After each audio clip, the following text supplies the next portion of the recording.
So, good morning. Today, let's talk about the Kohlberg's theory of moral development. Let's talk about the three main level of moral development according to Kohlberg's. The first one is the pre-conventional level. So, here in pre-conventional level, moral reasoning is based on the consequence or result of the act. So, dito po, ang moral reasoning po ay nakabase po sa consequence o sa result po ng gagawin nating action. Now, proceeding on to the next one, which is the conventional level. Here in conventional level, the moral reasoning is based on the conventions or the norms of the society. So, dito po sa conventional level ay ang ating po moral reasoning ay nakabase sa society po na ginagalawan natin. Sa sasabihin po ng iba sa atin, bagay nagawa na po natin yung action.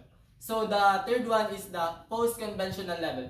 So, sa post-conventional level naman po, moral reasoning is based on the enduring or consistent principle. It is not just the law, but the principle behind the law. So, dito po, hindi lang po natin gagawin yung isang bagay dahil sa law.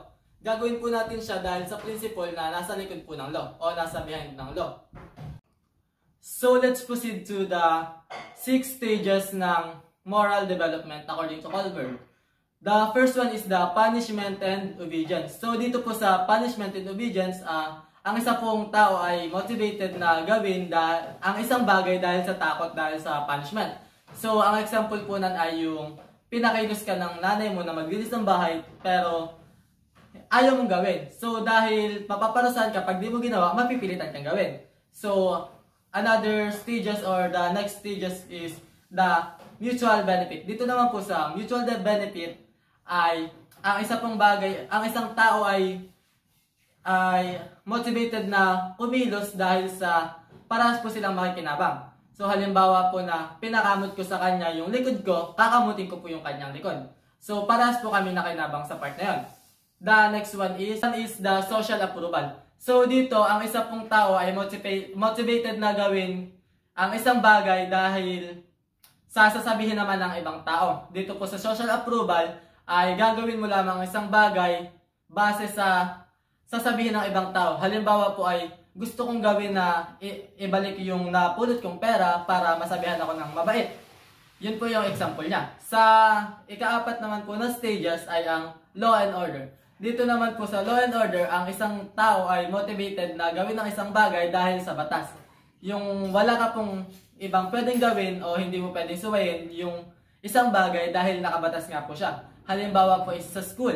Tayong mga estudyante, kailangan natin magsuot ng uniform. So, kailangan natin pumasok ng naka-uniform. Hindi po natin siya pwedeng suwayin dahil nga nakabatas nga po siya sa school o kasama po siya sa rules. So, next one is the social contract.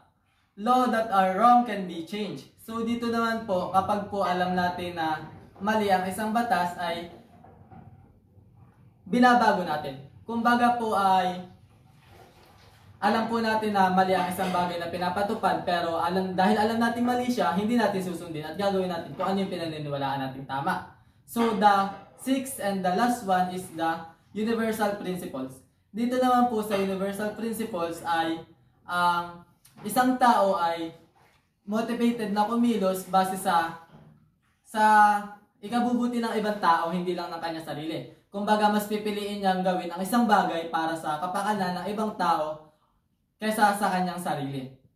So, that would be all. Thank you for listening. Bye!